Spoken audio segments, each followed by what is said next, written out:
With that, I'll turn it over to Phil, and he will introduce the panel, and then we'll go ahead and hear their remarks and get into the conversation. Well, thank you, Lawrence. Our last panel focused on the exciting trends in front of us throughout the world on electrification, things changing quickly, that we have a system that's going from traditionally one-way to two-way, more customer involvement and engagement, and yet these decisions are not ours solely to make. We need other people involved in buying into the concept and in some cases actually approving the details of those. As someone who's worked for an EEI member company and then became a regulator, I've been on both sides of that discussion, and it's a challenging one, but the point is, how do we get to yes? How do we get the stakeholders and the shapeholders to support the ideas and the investments going forward that actually can allow our customers to enjoy the benefits of new modernized grid and the technologies that have yet to be imagined? So with that, we have a panel of folks who have run companies or are running companies throughout the world, and we'll dive into some of these questions to find out how we can collectively and through individual examples learn to get folks to support what we're trying to do, again, for the sake of our customers. We'll be showing those poll results a little bit later, so stay tuned for those as well. I'm going to start out with Basil. A question to you. You've run companies throughout the world, now UK Power Networks, and in 2017, you came up with an innovation strategy, a vision that was intended to get, obviously, stakeholder involvement and buy-in in terms of what that vision, what people should expect for the next few years. Can you tell us a little bit about the vision and what you did about it in terms of selling that vision to get people to support it? Thanks, Phil. Good morning, all.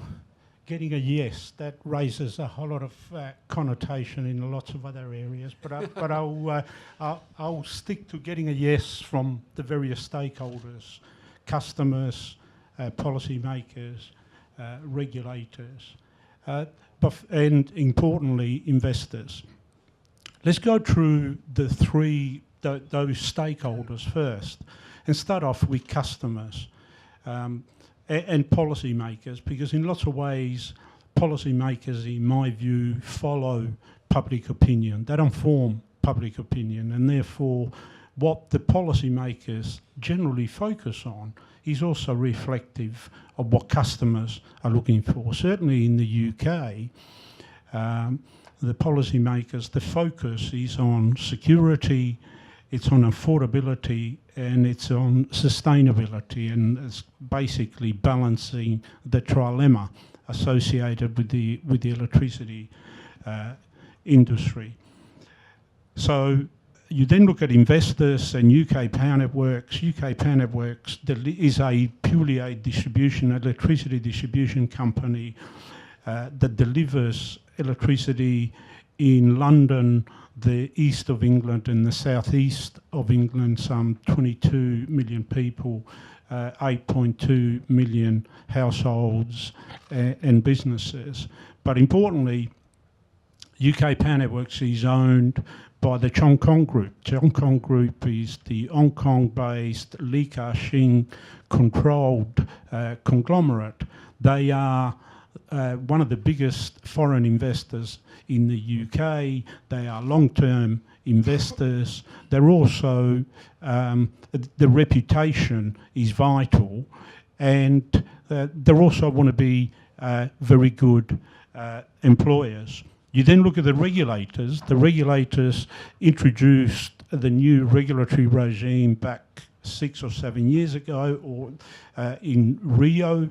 RIIO stands for revenue equals innovation, incentives and outputs, which is basically the regulator saying, we're not interested how you go about delivering, we will incentivize you as long as you deliver the outputs you set out in your business plan, you would earn incentive revenue and you maintain the quality of the assets.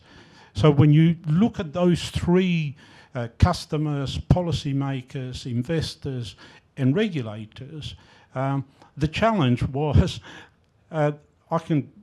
traditional sort of operating of distribution company is probably easy to deliver two parts of the trilemma. And the trilemma, as I said earlier, is security, reliability of supply, affordability, price, and sustainability. How is a distribution company going to enable, facilitate the transition to a low carbon economy? And the obvious solution that actually stood out for UK Power Networks is come up with an innovation policy, an innovation vision, which enabled us to deliver improved reliability in the network, enabled us to connect, and we have renewable energy. We have some 200,000 generators now connected to our network. Traditionally, we would have had a handful of large generators. We now have 200,000 generators, ranging from domestic generators, obviously, to up to 200 megawatts generators connected to the distribution network. So the only way we were able to deliver all of that, as I say, come up with a innovation strategy that enable us to work very closely with the transmission company, work very closely with the motor vehicle manufacturers, that enable us, importantly, not to be create obstacles in the transition to a low carbon economy. And as a result of the innovation strategy vision that we developed, we've actually been able to deliver across the three planks of what customers expect. In that, reliability in the network has improved to the level of about 50% in the last 6 or 7 years. Affordability, we've managed to keep the price constant in real terms over the same period. And importantly, so far, at least so good, we've been able to connect distributed energy resources, renewables. We've been able to cater for the growth in EVs in London, especially buses and cabs. And overall, we've been able to deliver on the trilemma, and it was only due to our ability to actually innovate, which, as we all, certainly from my perspective, has been in the utility for a long time, I think this will be the first time that we've actually produced and published an innovation policy. Certainly 30 years ago or 20 years ago, innovation wasn't a word together with customer service, two words or two phrases that were very rarely used in utilities. Is it fair to assume that you brought the stakeholders in early in the process as you developed the innovation vision, or did you rather kind of sell it to them after you developed it yourself? Rather than selling the innovation vision, what we did, we sold the vision of the organisation, what we were trying to deliver, and what was it that customers expect. Customers, and we heard it in the previous panel, customers expect improved reliability, the transition to a low carbon economy, and reduction in prices. And once we understood that there were the three things that at a high level that consumers were looking for, the next question was, how are we going to deliver it? And my view is our customers are not interested in innovation policy. They're interested, how are you going to go about delivering on my customer expectations? Fair enough. Thank you. Andrew Dillon, you are the CEO of Energy Networks Australia, 13 million customers, gas distribution, electric transmission, electric distribution. You've got a lot going on there with that variety of customers and the various trade-offs involved in policy and implementing the investments that you need to make customers happy.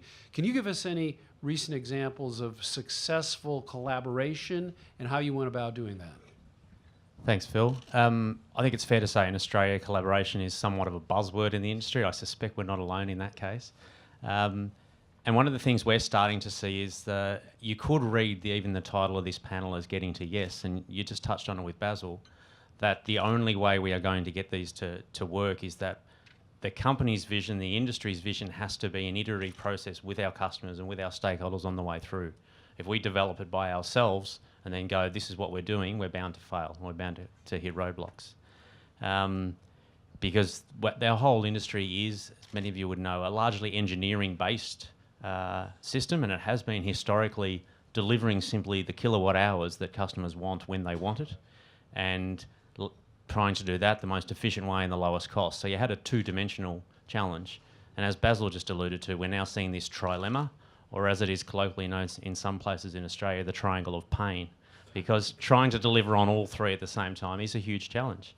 And the big, for us in Australia in particular right now, we have, relatively speaking, compared to where we've been historically, high prices.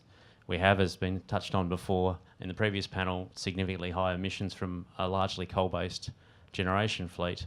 And we've had some recent challenges on reliability and significant outages. So we're starting from not a good spot on all three, and it is definitely a big challenge.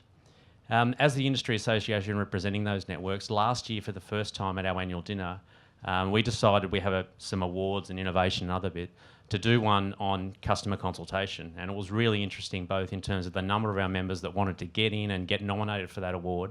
And then as we went through the judging process, trying to figure out, we ended up giving 2 awards because how we are engaging with our customers is really evolving quite quickly.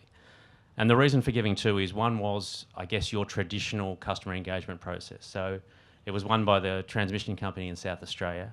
And it was as they went through a regulatory process, a framework, how did they engage both with the regulator and their customers on the way through. And a couple of the key themes, and again, you just mentioned one of them, Phil. Firstly, they started very early. They didn't do a heap of planning and then go to customers and say, what do we want? Secondly, that it had to come right from the top. The CEO was on board. Board members were involved at various stages. It wasn't just an engagement manager somewhere down the chain doing it. It was being as open as they possibly could with customers and with the regulator about various challenges. I mean, one of our, we sometimes get a bit scared of presenting customers with trade-offs, whereas we're far more likely to get educated customer feedback if we actually are very open about those trade-offs and the challenges we face, whether it be a cost versus reliability, cost versus emissions, and those sort of things. And so the whole process there has moved from being very adversarial. We have had a history in the last 5 years or so of most regulatory decisions in Australia almost being appealed by default. There's been some regulatory changes that have meant that won't happen. But in the last 12 months associated with that, we've seen our federal regulator 3 or 4 times fully tick off almost completely on the proposal put up by the business. And if you go back 2 or 3 years, that would have been totally unheard of. And the reason why it's happened is fantastic engagement by those businesses all the way through. So they're able to present to the regulator, this is what our customers want. And we're able to demonstrate that by the process we've been through. The other award we ended up presenting in that customer engagement was what we sort of, I guess, phrase somewhat of a greenfields or a new engagement processes award. And it's very much non-traditional for your regulated networks. The winner was one of our networks dealing with a community called Yakandanda, which is in north central Victoria. And they're a population of just over 1,000. They obviously have some sort of what we call tree changes, moves from the suburbs. They're somewhat of a left-leaning group. And they had a community desire initially to be completely off-grid and completely renewable by 2020. So we had a lot of engagement, or the network involved had a lot of engagement with the community about not saying no, and this is what one of our big learnings again is not going, you can't do that, that's not going to work. About, well, this would be the sort of trade-off you would see, these are the technical challenges and these are the likely costs if you really wanted to do that. So they've worked with the community, they have shaped their vision, unsurprisingly their vision has changed over time. They are looking at significant amounts of solar and storage. They are trying to figure out how those with those products can share with those that don't have them, noting there's all sorts of tariff constraints as we currently sit. How do they work through that? They're in the state that has smart meters in Australia, which is good. So they've got the data and can manage the platform to do that. And that's an ongoing process. They still haven't quite finished out where they got with that. But that is a totally different process to what we traditionally call engagement in the network sector, which is these regulatory processes. So we need to keep that understanding of where we want to go and what our customers want. I think it's most important that we don't just hold sessions and that sort of thing just to tick a box. The companies involved have to be genuinely listening and realise that we are all on a journey. I don't think there's any doubt that no one in this room and no one anywhere has all the answers to the many challenges we face in this space. The move, I would suggest, to far more distributed energy systems, and we are in some areas right at the bleeding edge of that in Australia. We have 2 states with over 30% of households with solar on the roof. We're seeing negative flows, we're seeing all that sort of thing happening in real time now. So the more we are moving to this distributing system, we have to move our thinking as well to the whole system being a bottom-up approach, not just in terms of generation, but also in terms of thinking and what's coming through, rather than the traditional top-down that I think many in the industry have run. One thing I picked up from your comments is an observation of mine is traditionally regulators have not been too enthusiastic about giving customers a lot of choices. They really want our companies, again, traditionally, to whittle that down. But it sounds as if, at least in Australia, you've been effective in convincing the regulators that providing customers with choices, and there are trade-offs with all those choices, perhaps is trending in a better direction. Overall, I'd say yes, certainly, and that's some success there with those examples. The one constraint we have at the moment, because we've had political issues around high prices, is the regulator's very happy to tick them off as long as the prices aren't going up. So there is, again, and it is this myriad of trade-offs working our way through that, but there are certainly signs moving in the right direction on that. Very good. Scott, having grown up near your service territory, I've always kind of watched it, and it's unique in certain ways. I guess all service territories are. Is that good or bad? It's both, probably for you more than anyone. But yeah, we talked about it, I guess, with one of the questions, and certainly the themes of the last panel, new technologies coming that people are excited about, whether it's EVs or electric vehicles or storage. And yet, you'll have an interesting role, particularly in your jurisdiction on that, as a little bit, I won't say above it all, but perhaps a view that's relatively unique as you see these policies develop that you will be a part of, but maybe not directly implementing.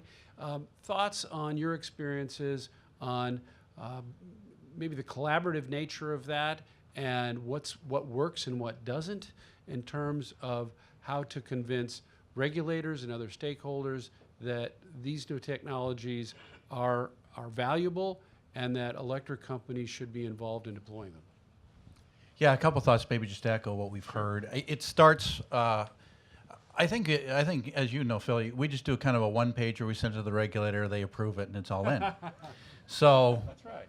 or I could be in the middle of 4 regulatory proceedings, each of about 150,000 pages, and lawyers are making lots of money. Right. That would be the other alternative, and we're in lots of that. For us, it starts with the customer. And you have your policymakers, you have your regulator, but with the customer, that is really what is going to drive the agenda, is our experience. And we've been able to do some first-of-kind negotiated settlements with all of our customers, from residential through to big industrial. And that has been, interestingly enough, I always echo back to something I heard from Jeff Bezos. And those of you who don't probably do know he's the CEO of Amazon. And he always gets the question of, how did he see the future? How did he see that disruption that was coming at him? And how did he create Amazon to be so dominant today? And his response to that is, no one ever asked me the question of what did I see that wasn't going to change? And for him, it was that customers want low price and convenience. And that's what he claims he built Amazon on. So you look at what doesn't change in your customer base, and these 2 guys have already talked about it: reliability, low cost. And when you mate that with how do you create and drive your organization to try to solve that puzzle, that's where I think you can get the solutions. oftentimes our technology folks will come back with, I can do this at a higher cost, and a lot of times that equation doesn't work. And we've had some great success where we can break through it, where we can apply new technology. You actually have to blow up your entire process in the middle of that. You actually have to bring in new folks because I guess I've found that as we add new technology and apply the same old processes and people to it, we actually have got higher costs. Where as we retool everything, bottom line is if you can create technology at a lower cost, your customers buy it, your policymakers love it, and your regulators will approve it. And those are the three things that we've really been successful at, in particular over the last 5 or 10 years on our telecom side. So that's a little bit about how we think about it. Well, I'll echo a little bit of what I asked Andrew. Do you sense a more enlightened approach by your regulators? I know a couple of them. And if so, is it because they see the world changing around them from Amazon to all the other choices they have? Or is that based on pressure that they're getting from customers? It's a little bit of both, and it depends on which people you know. And look, I think they remain driven, as we heard in Australia, by cost. And the competitive pressures we're seeing in distributed generation, and people want, not only they want affordable costs today, but consumers want control and predictability of that cost in the future. And they quite frankly, don't trust the people in this room are going to give it to them. Yep. That you might give me a low price today, but at some point you're going to really burn me on cost. And I think that's really where I'm finding that our regulator is struggling about. If you can give me affordable but also long-term predictability in my cost, it's going to be an easier pass as you go through. Great, thank you. Antonio, a lot of changes going on as well. Grid modernization and the focus that we heard the earlier panel throughout the world, distribution focus that probably didn't exist up until the last few years worldwide, and yet regulators more and more are important in that. You have some examples of successful collaboration with regulators, and if so, what were the keys to making that happen? You know, we are living a very important transition in the industry, driven by technology, but also there is a pressure on the climate side to deliver results in a different way. Mm-hmm. And if we are not able to, to resolve the trilemma and to get some answers, then we will not get anywhere. But I don't think that today we are being as successful as in the past in Europe, at least in Europe, with the conversation on the regulation side, and because precisely of how to balance affordability and energy poverty, which is a big thing in Europe, along the question of we need to do investments. Mm-hmm. And the way to balance this is getting very difficult. And so on one side, we see ever-growing demands, and some of these demands are even saying, the customers want this. And quite frankly, they don't want this. I mean, regulators, they do not know what customers really want because they don't ask. And it's interesting to see that when the European Commission actually does some kind of survey, the survey says a different thing than what they are saying. Just to give an example, there were some times where people were thinking on regulating the bill. I mean, how you have the bill outlined across Europe. And because there are a lot of complaints from the customers about the bills. Now, the interesting thing is that a lot of those complaints are actually due to the regulated part of the bill. And so these are the type of things that you need to manage. We found, and it's hard work. We found to reach out consumer associations to be very successful, taming to the regulators on some of their demands. And it's not easy. It takes time. But when the consumer associations start understanding about, where you are going, that you are really there for them, that you are really interested in your customer, then you try to build, you start building this trust, and then you can get common statements and common positions.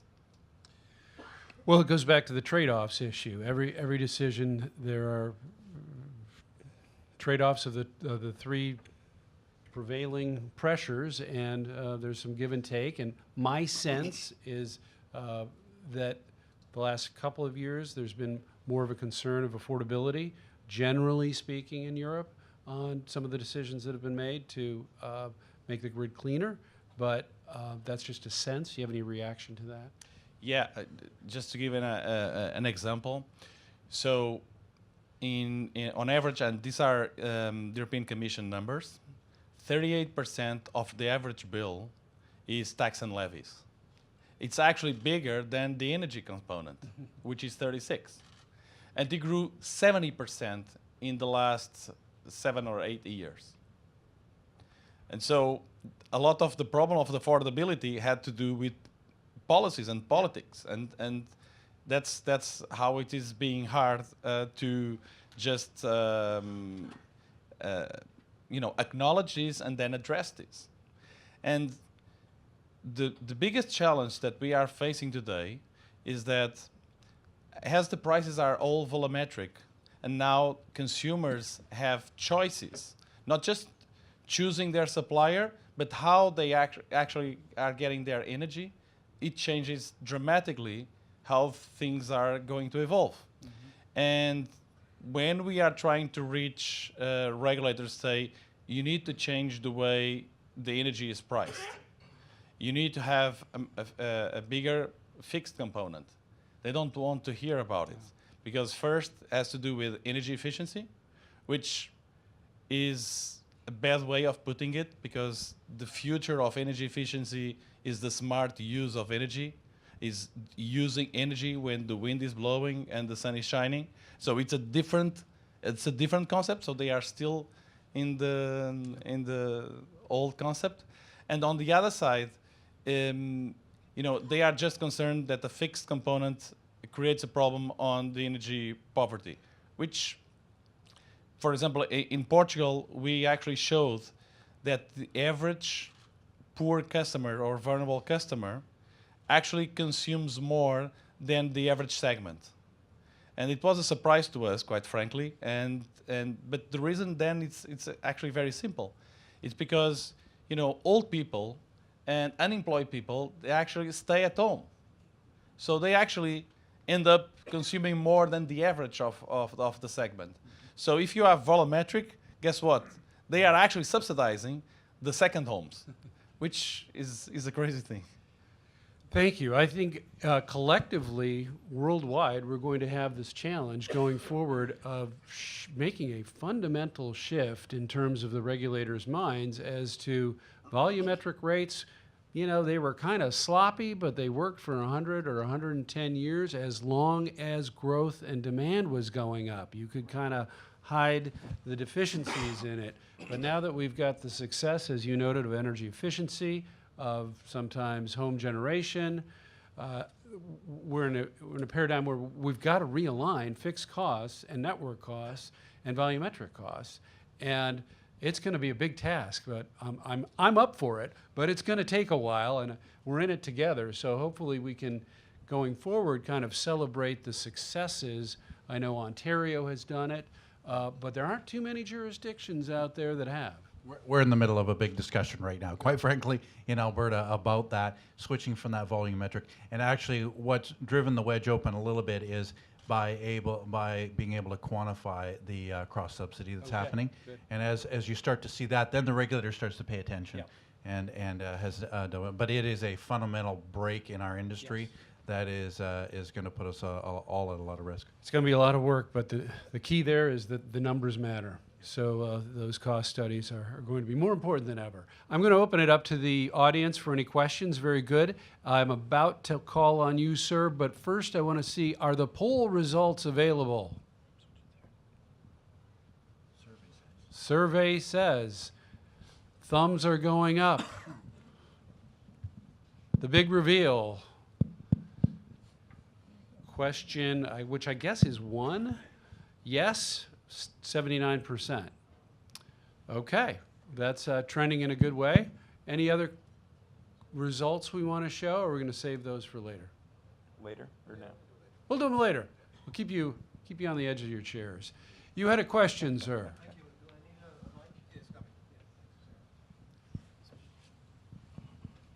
He doesn't get to ask any questions about Alberta. He knows too much. Nice to see you, Scott. I'm Fergal McNamara from Electric. In my day job, I represent 2,500 DSOs across Europe. And I just wanted to share with the panel in the room a strategic vision that we developed for the DSO sector in Europe, recognizing that the DSO is catapulted to the center of this energy transition and has many new demands on it related to the customers, to the regulators and so on. And the transformation in essence is a change from a linear supply chain, stovepipe type model to a platform type model, where the wires become awfully like an enabling device to allow distributed energy, smart cities, local energy communities and so on to come onto the network and engage in commerce with each other. And so we've published this strategic vision, and it's very catchy. It's called From Pipes to Platforms. And one of the key things in order for the DSOs to step up to their new role is to embrace innovation, and it's really easy to command innovation. You know, DSOs, you've got to start innovating more. And we see sort of 2 things that are difficult there. One is the question around the cultural practices within the organization, the people, the stock of capital that's basically there, the human capital question. That's an internal question. But the other one, which is really systematic in the regulatory compact, is the relationship with regulators on an adversarial sort of cost plus type model. And that's really got to change a lot to a sort of a partnership approach where regulators and companies are partnering in innovation schemes and experimenting with things and facing up to failures and facing up to risk. And the regulator has to be also able to be up for that role. And so what I wanted to ask the panel really was about that, the experiences in their countries, about working with regulators in a new way to foster innovation within the DSO companies. Thank you very much. Thank you. Well, before our panelists respond to that, I want to build on that question a little bit, which is, from my perspective, and feel free to disagree, that at least in our nation, we have incredible visibility into the bulk power system, the wholesale market, real-time pricing, real-time congestion, but we lack that for the most part at the distribution level. We never had to have it before. But now that it's a two-way system, more interaction, more devices, that's the kind of visibility that I think is absolutely necessary to assure reliability for the model you described to really grow, and that's going to take investment. So I'll throw that aspect into the question at large and start. Basil, would you like to respond first? Sure. Firstly, I mean, picking up the question, Ofgem, the UK energy regulator, some 10 years ago, introduced the Low Carbon Network Fund, which was £500 million, which was available to the distribution, electricity and gas, but largely electricity distribution networks, to bid for innovation funding, to basically come up with the private sector and consultants to projects which would enable to innovate, to actually achieve lower costs, improve reliability, and enable connections to the network of renewables. And that work that actually got all of us, the distribution company, to start thinking about innovation because it was actually been funded by the regulator, partially funded. It was 80% funded by the regulator, 20% roughly funded by the organisations. 10 years on now, there is a culture, and that is being combined with an incentive type regulatory model.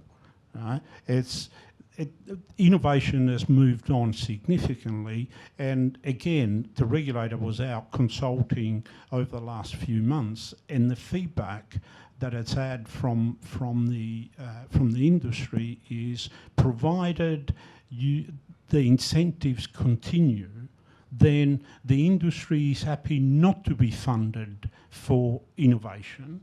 It basically adopt the private sector or the competitive sector approach, and provide the regulator continues to provide the incentives, and therefore we don't need to be funded for innovation. And that's where we are now. The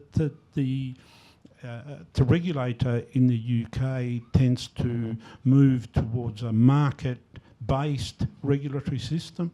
That's resulted, some places you think it's a good thing, some places not so great. For example, the suppliers rather than the distributors owning smart meters, you question whether that's a good thing or not. In my view, it have been owned, smart meters is part of the network, therefore they should have been owned by the distributors and should have been regulated.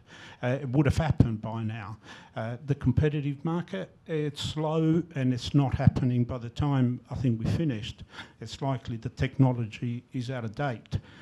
So that's the problem. You look at storage, on the other hand, and we're in discussion now, but basically the regulatory approach is let the market offer those services.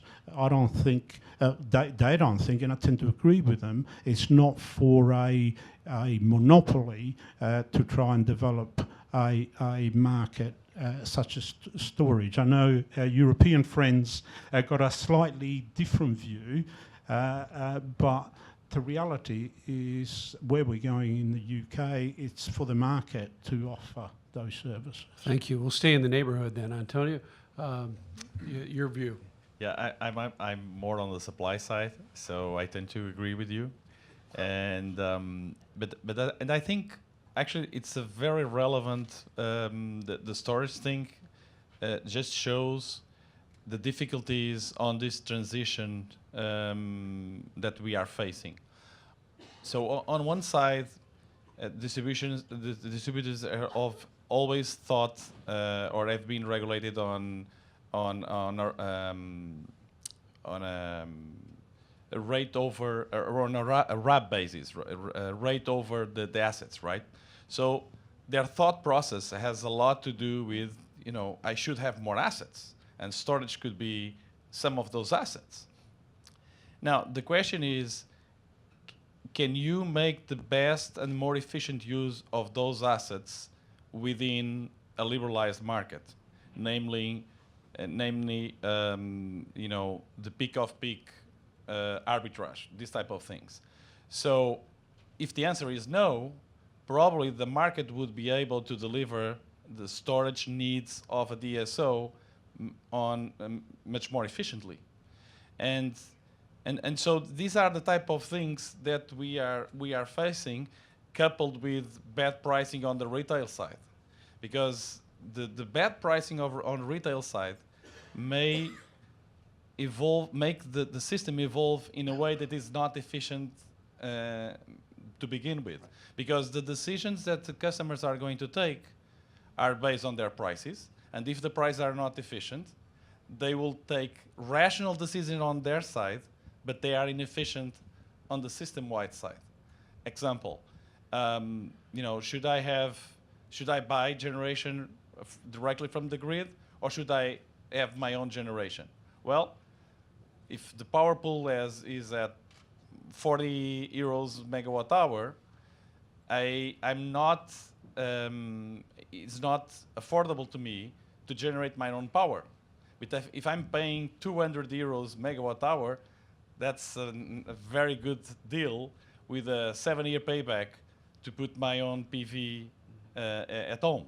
But then it just generates stranded assets, first on the generation side, but then also on the distribution side.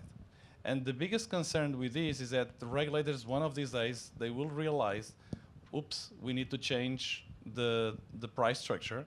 And by the time they do this, then storage will be on the money, will be at grid parity. And they will not disconnect, but they can reduce dramatically the contracted power. They can reduce dramatically the amount of power that they are taking from the grid. So as you said, this pricing has was very good for 100 years. Today, because consumers do have a choice, because technology is really competitive, and these continue to drop prices, if we don't solve this problem, this will have a tremendous impact across the value chain. Some have said it's kind of hurts the effort of smart meters if you have stupid prices. Exactly. I'll keep going just down the line. Scott, your reaction. Yeah, I would say that with working with our regulator, if on the evolutionary scale we're in the primate stages, but we've certainly had some success if you meet the simple test of you can do it cheaper. So in 2010, we started the conversion of our entire telecom network in thinking about this to an IP based across 300 substations across a pretty vast territory in our province. And that has paid us huge dividends, both in security and reduced our outage times significantly, as well as it's been a much cheaper network to run. Now we had do the regulators recognize that? We had to promise that that's what we would do, and we've delivered. So that's all good news. But it did take a lot of totally revamped how we who the people are that run our telecom. It's a 7x24 operation, much like our control center. It runs parallel. So it's a whole different model, but we have been able to implement. If you can meet that simple test of, I'm going to give you better reliability at a lower cost, and that's how we deliver it. Maybe just on the heels of that, we're part of the Berkshire Hathaway Energy Group. We work a lot in collaboratives amongst the companies, and one of the concepts that we all measure ourselves against is something called progressive capital. So we debate what that is, but it really fundamentally is it this enabling the future capital you're spending versus just break-fix stuff that you're doing? And so we all measure it, and we all compare ourselves to each other, and we all try to drive to see where's that progressive capital spend happening versus just the standard stuff. Good. Andrew? The one thing I'd say on this is trying to drive innovation and get to this platform that you talk about. One of the challenges we're starting to really see is that different customers are going to have different expectations about what they want out of the platform. So we're already seeing that customer feedback on any topic isn't just go to a certain customer, what do they want? We're seeing a huge spread of what customers expect from the industry and what they want to connect and how they want to engage. So at risk of going on again about pricing structures, it's a huge issue in Australia as well, because we've got one jurisdiction with complete smart meters. One of the benefits that was sold on originally was getting smarter prices to be able to deliver savings. The prices just haven't happened for political reasons. So trying to drive that through is a challenge. And one of the big reasons there has been challenge up till now is, I spoke before about having a very large solar take-up in many states. There's been a perception by some of these solar groups that pricing reform is about getting them. Because under consumption-based charging, obviously, they consume a lot less, they pay a lot less, so that any reform is about making them pay more. And to be honest, from an economic point of view, there's some truth in that. But where we're starting to see real opportunity now is many of the people selling solar systems in Australia today are selling solar plus storage almost as standard, and they are now going back to the many households that have solar and starting to put storage in. And once we get storage in there, the case for benefits to them from sharper pricing signals really changes completely. If they stay on flat tariffs, we are at real danger of people coming home in their electric vehicle when it's 110 degrees outside, their air conditioner is already blasting, plugging in their car and charging it then and there. And obviously from a network point of view, that would be a disaster. But the opportunity for those people is if they have a very variable, potentially variable load in their car, they want sharper pricing signals to be able to charge it at 2 a.m. or in the middle of the day when all the solar's going or whatever it is, but that they're more open to interacting more on those things. So we need to balance that and get those opportunities while also delivering for customers that won't have these things and simply want cheap energy, so they want to keep our expenditure down. Great observations from all of you. Thank you. I think there is some hope on pricing generally. I mean it very generally. The fact that more and more customers are getting used to the concept of surge pricing, whether it's through Uber or getting sports or concert tickets. People there are more aspects of the economy where people are seeing dynamic pricing, and obviously our industry is the one that's going to be the toughest sell because people don't necessarily understand how it works. But I think there's hope on the horizon, and younger people are very used to it, and I think sometimes we dismiss the retired crowd because they often have time on their hands, which means that potentially they could really get into dynamic pricing as well. But I do think that regardless of where we go, and thank you for the question, we all have an interest, our customers, our investors, our companies, in more investments in the distribution side to increase the visibility as this industry evolves quickly in exciting ways, but that ultimately reliability remains job one with low prices very close behind. We're getting close to the end of time, so I'm going to invite my panelists to give any final thoughts, any reactions to things that their fellow panelists said or anything else they heard throughout the day. And Basil? Oh, I have one more question. I'm getting into bonus territory here. Is there anyone with another question? In which case, I will encourage my panelists to give observations, but not be too concerned about time. Antonio, will you start us off? Okay, I think that to make investments case in our industry is one of the most important things in the next 2 years. Particularly in Europe, we are seeing that there is a need of major investments to deliver the decarbonized power industry by 2050. And today the cases to support those investments are not that clear. So I would say that the things that we need to come across policymakers and the regulators is just to ensure that we find a way of delivering these investments. Otherwise, it's going to be very hard with all the targets and all the societal agreements to deliver these goals.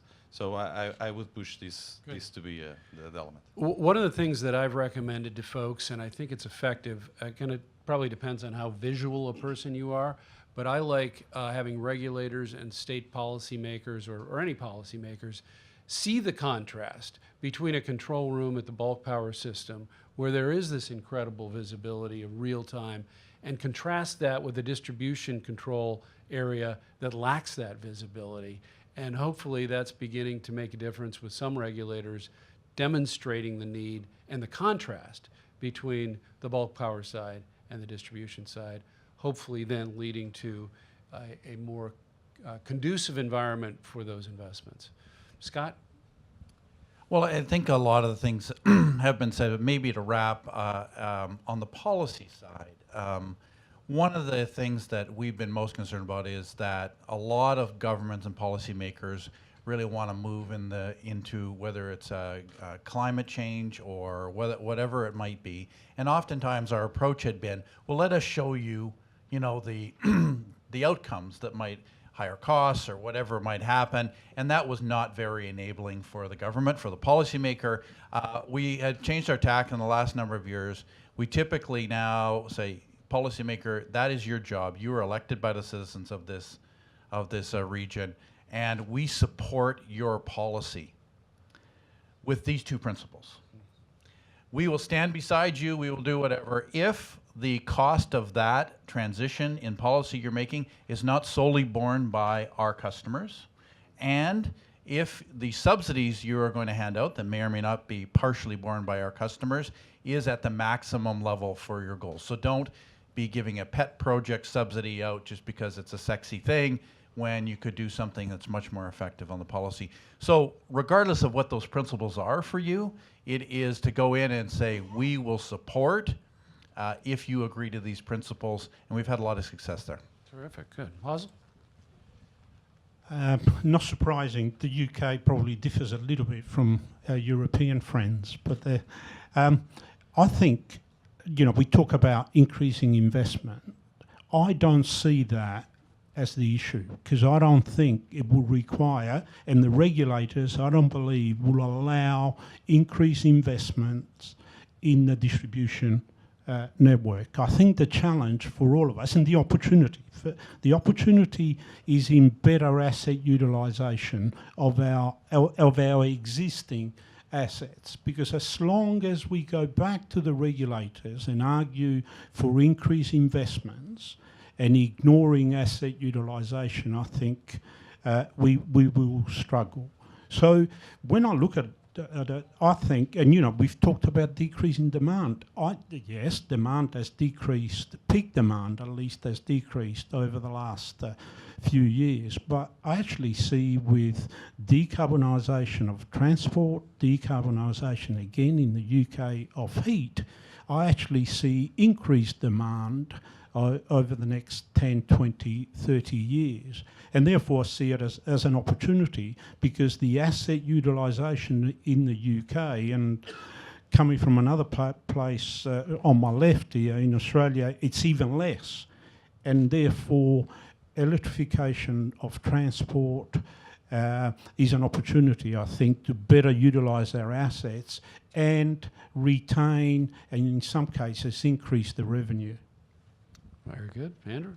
Yeah, Basil stole most of what I was just about to say. But I think one of the challenges, I'm sure many of you have heard it in various guises, is we often, particularly in regulatory space in our industry, regulate looking firmly in the rear vision mirror.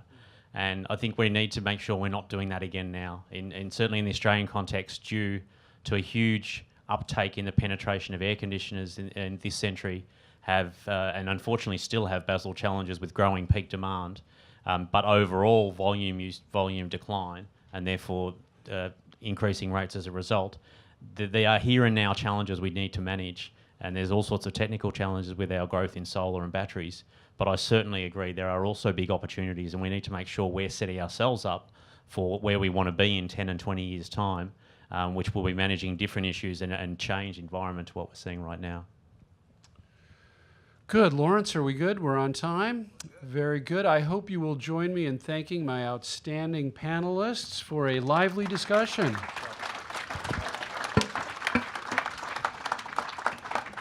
And please join me in thanking Phil for doing an excellent job in moderating.